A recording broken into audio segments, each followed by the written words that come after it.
গোশত ভাগাভাগি করে নিয়ে যেতে পারেন, ইচ্ছা করলে আপনারা গরু নিয়ে নিজে জবাই করতে পারেন। এটা হলো দান সদাকার মতো। কোরবানির ভাগ করার প্রসঙ্গে একটা ব্যাপার আমাদের সমাজে প্রচলিত আছে, গ্রামেও আছে শহরেও আছে। সেটা হলো অনেক জায়গায় সমাজ আছে, সেই সমাজের মধ্যে সবার গরু একসাথে কোরবানি করে সবাই আবার এক ভাগ করে নিয়ে আবার সবাইকে এক ভাগ করে মানে এরকম একটা ব্যাপার আছে। হ্যাঁ, এটা হলো যে মানে ঐচ্ছিকভাবে যদি হয়, এবং এটা কিভাবে আছে যে কেউ যদি ধরুন শহরে একটা দেয় আবার গ্রামে গরু পাঠিয়ে দেয়, সেটা ভাগ বাটোয়ার কোনো দরকার নেই। বলতে হবে যে এটা আপনারা ইচ্ছা করলে গোশত ভাগাভাগি করে নিয়ে যেতে পারেন, ইচ্ছা করলে আপনারা গরু নিয়ে নিজে জবাই করতে পারেন। এটা হলো দান সদাকার মতো।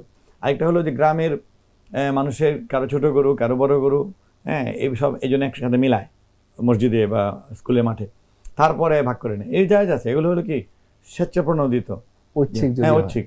এবং বাধ্য করা হয় একরকম মানসিক, না বাধ্য করলে হবে না, মানে স্বেচ্ছায় আসতে হবে। কেউ বলে না আমি আসবো না, আমি আমারটা আলাদা, এটা তারটা মানতে হবে। এবং দরিদ্রকে দেওয়াটা উদ্দেশ্য থাকতে হবে, এমন না যে কোনো স্বার্থ হাসিল হচ্ছে, নিজের লাভ হচ্ছে, তাহলে যাওয়া যাবে না।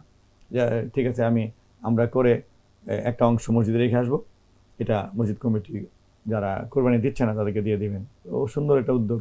প্রথম নবী হযরত আদম আলাইহিস সালামের সময় থেকে আসলে কোরবানি কোনো না কোনো ফর্মে ছিল। জি।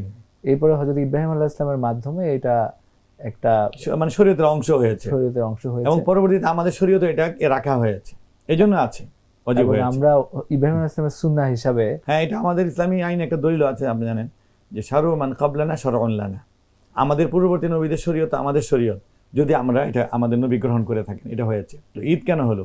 এই উদহিয়া এর আগে সালাদটা আল্লাহ দিয়েছেন যে ফাসাল্লি লিরাব্বিকা, তোমার রবের উদ্দেশ্যে সালাত আদায় করো, ওয়ানহার, তারপর কোরবানি করো।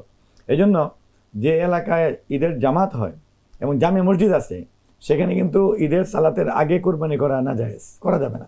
প্রথম নামাজ পড়তে হবে। হ্যাঁ, আগে নামাজ পড়তে হবে। তাহলে এই নামাজ আর কোরবানি মিলিয়ে এই ঈদ। আর আদহা যেন কেন এসছে জানেন?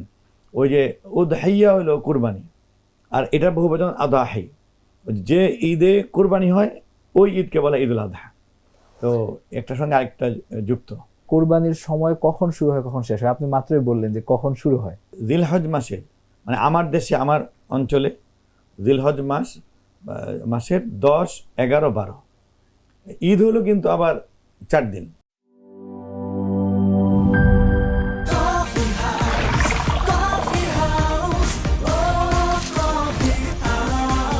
কফি হাউস, প্রতি চুমুকে আড্ডা জমে।